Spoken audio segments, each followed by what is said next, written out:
I love train scenes, more specifically conflicts that occur on said train. While there's no shortage of scenarios revolving around events within trains, I'm referring specifically to physical confrontations. To me, train sequences contain some of the best examples of what the action genre is capable of, showcasing traits of endurance, inventiveness, quick thinking, combat prowess, and coordination. Originally, this video was going to be about how to construct a train scene in general and examining different films that do each part best. While I might revisit that idea in the future, I couldn't get one scene out of my mind and simply had to talk about it. The scene in question being the train sequence from Sam Raimi's Spider-Man 2.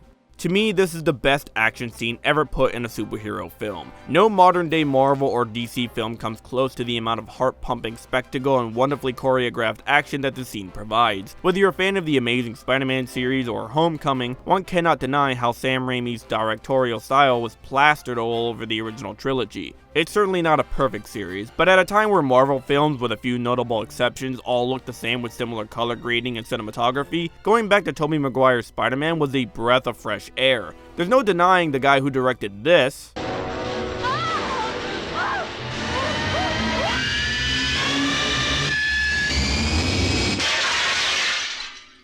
went on to direct this.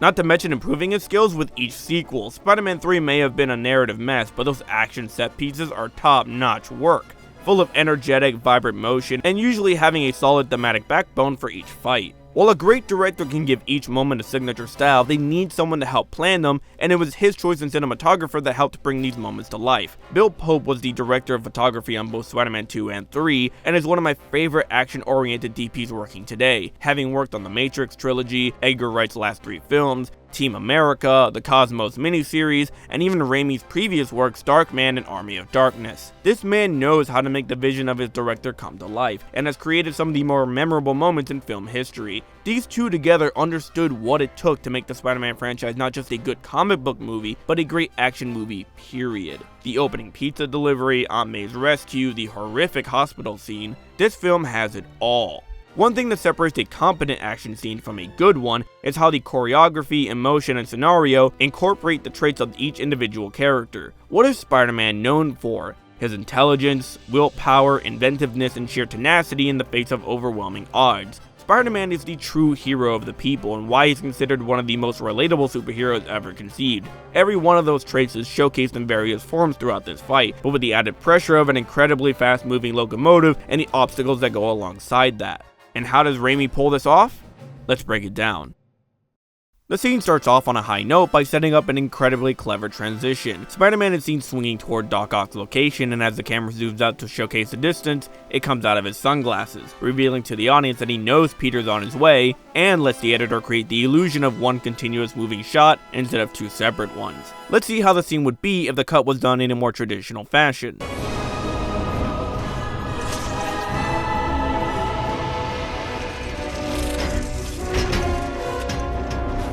It doesn't have nearly the same effect, seeing as it's also there to give the impression that Octavius has been waiting for quite some time. Once the fight begins, both of their fighting styles are put on display. Spider-Man is acrobatic, so the first thing he does is springboard off of the external arms and use his agility to buy time until he can go on the counter-offensive. Because Octavius is just a normal guy, the arms end up doing most of the work. Seeing as they also need a bit of length to work effectively, he's practically useless in such a close quarters brawl, which is why he throws Peter against the clock tower and then off the building to gain distance. Peter then showcases his ingenuity by blinding Octavius and using the momentum of his fall to send the broken clock hand back right at him.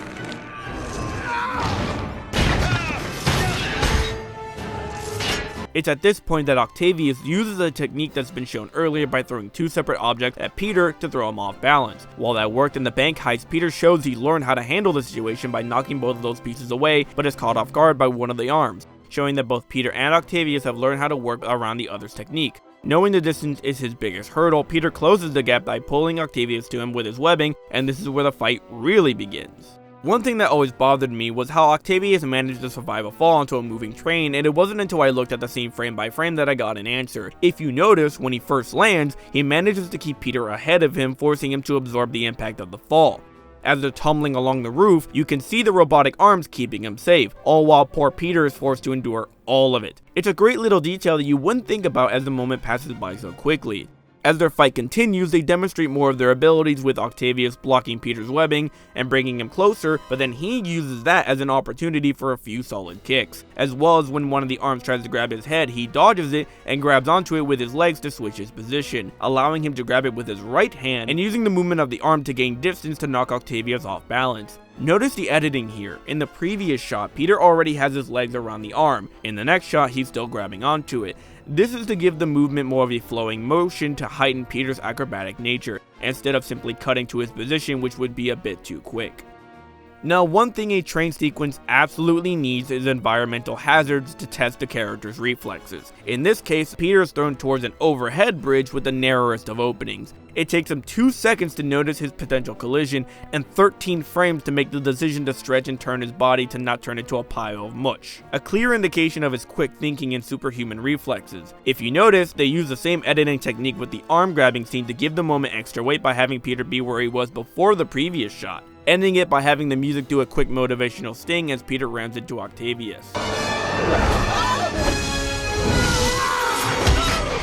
As the fight continues, it begins to set up the rest of the obstacles Peter's gonna have to face, mainly being the passengers and his problem-solving skills. The passengers are set up when he's forced into the train car and has to find a way back out without hurting any of the civilians. There's a bit of good visual storytelling here as we see Peter look at the camera, which then pulls back to reveal the pole he was staring at, which he then uses to launch himself outside the window.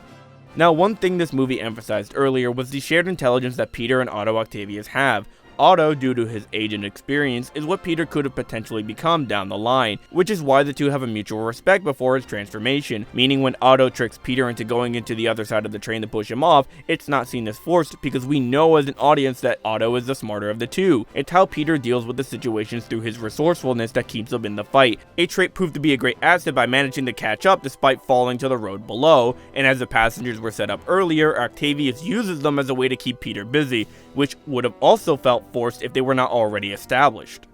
Octavius forces the train past the regulated speed limit and removes the option to slow it down, causing Peter to find a way to halt its progress before careening off the unfinished bridge. This decision may seem out of place, but when you think about it, it's actually a brilliant move on Octavius' part. He's fully confident that Spider-Man will stop this train. After all, he has a deal with Harry Osborn to train Spider-Man for the fusion material. He has no reason to kill Spider-Man at this point, meaning it's all done to tire him out as much as possible since he knows he'll always find a way to keep chasing him. No better way to tire a superhero than forcing them into a life and death scenario. Raimi isn't afraid of adding in a bit of humor during tension-filled moments. After all, he is the man who directed this.